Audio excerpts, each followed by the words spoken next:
We are continuing to watch a line of strong to severe thunderstorms push southeast across the mountains, and we continue to get new warnings in. Meteorologist Evan Hatter has the latest as our severe weather alert day coverage continues. Evan. That's right, Steve. Our latest warning just coming down. You're seeing it scroll there at the bottom of the screen, just under my name there. A severe thunderstorm warning for portions of Bell, Knox, and Whitley County for about the next 45 minutes. That's the strongest area in the region of thunderstorms pushing through portions of the Cumberland Valley. Outside right now from our front door at WYMT, you can see that's almost the cold front really moving through the region. That cloud right there, we're not seeing any thunderstorms here in Perry County really. Maybe one up near Buckhorn, but for the most part, we're all quiet here. Downtown Whitesburg, they're getting some of those dark clouds increasing. They're at 83, a dew point of 72, but the action continues to be mainly across the Cumberland Valley. So with our outlook, we still have that level 2 slight risk, and here is the current look. We still do have a couple of severe thunderstorm warnings into portions of Pulaski County, Wayne County, let's center that up for you, McCreary, and into Whitley counties. And same thing, a very strong thunderstorm right on top of downtown Barberville right now. That's moving toward Pineville and Middlesboro. That is quite a bit of heavy rain and the potential for winds gusting to 60 miles per hour. Also tracking about 1,000 people without power into portions of Pulaski County, according to Southern Kentucky RECC, after those storms moved through earlier, along with some downed trees. Details on when these storms move out, that's coming up in just a few minutes. Steve? All right, Evan, thank you. Lance Storrs, the Floyd County man charged with the murder of 3 officers and a K-9 Drago after a June 30th shootout, appeared in circuit court today virtually as his arraignment was set. WYMT's Buddy Forbes has the latest. The court appearances for Lance Storrs are now on the docket. All right, Mr. Storrs, can you hear me, sir? I can. As the man accused of killing 3 police officers and 1 K-9 deputy in a barricade situation. Serving a warrant that was pretty significant, but no one expected this. And we haven't seen something like this just about ever. And injuring several more. I don't know that this community ever fully recovers from that. Prepares for his arraignment. We have to call out these acts of violence every single time.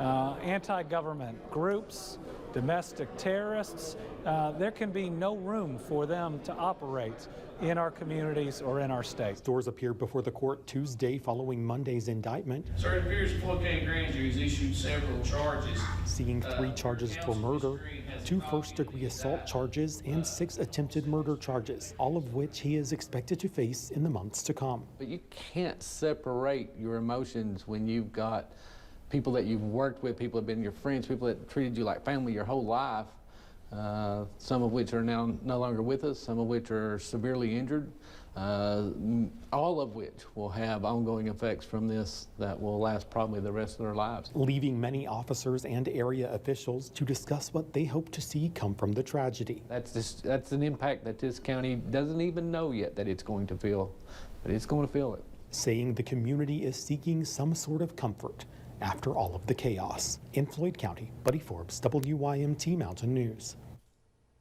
Storrs is expected back in court at 1 p.m. on August 1st for his arraignment. He's being held without bail until at least that time. As communities begin to try and heal following the tragic shootout in Floyd County, WYMT's Dakota Makris talked with an Eastern Kentucky police chaplain who has helped at least 50 first responders try to process what happened.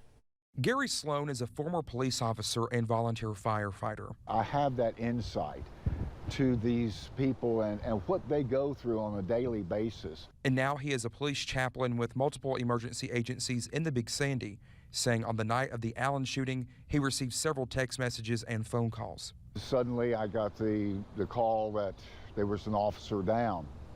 That's a call that nobody ever wants to hear. Later, he received word multiple officers were down. I found out that one of the officers had been determined to be deceased, and then suddenly we found out the second, and then the next day the third. Although chaplains are associated with certain agencies, Sloan says they minister to any and all first responders. He talked with some into the early hours of Friday morning after the shooting, saying some were in disbelief. Or they were angry and shouted and were mad. And then some, there was just tears that was flowing. And in each case, we have to work with that individual. When calls came into dispatch, Sloan says you could tell by a dispatcher's tone how serious the situation was. They was just numb because they heard it all. They eventually opened up, you know, and then that's when some tears started flowing. Saying healing will take some time. In Pikeville, Dakota Makris, WYMT Mountain News. Sloan encourages first responders to reach out to religious leaders if they are needing help. He also suggests seeing a medical professional if they are having a difficult time processing what unfolded that night in Allen. As COVID-19 cases rise nationwide, we are seeing the same trend here in Kentucky. The state released new numbers yesterday. Nearly 11,000 new cases were reported, along with 62 new deaths. Both of those are up from last week. The positivity rate is also up, now just under 17%. Hospitalizations, patients in the ICU and on a ventilator battling COVID are all also up. Kentucky's junior U.S. Senator Rand Paul is dismissing calls for heightened COVID precautions. He says he believes most safety measures did not really make a difference early in the pandemic. Senator Paul adds he believes most people likely have immunity from either the vaccine or past infections. The former West Virginia lawmaker who live-streamed himself storming the Capitol on January 6th is telling his side of the story tonight. Former Wayne County Delegate Derek Evans was sentenced in June to 3 months in federal prison. Tonight, he awaits orders to report to prison. When asked about his reaction upon hearing officers had been killed that day, he had this to say. Oh, it was heartbreaking. It's heartbreaking anytime someone loses their life, especially, you know, a law enforcement officer who's, you know, out to protect and serve the community. Evans resigned his state legislative seat after his arrest in 2021. He said he does not regret his decision to do that. In Laurel County, 2 men are facing several charges. Deputies say they received a complaint about strangers and cars at a home in London. This happened while the homeowners were out of town. When deputies arrived, they found Shane Brock and James Boggs inside the home using a metal pipe to destroy a dishwasher.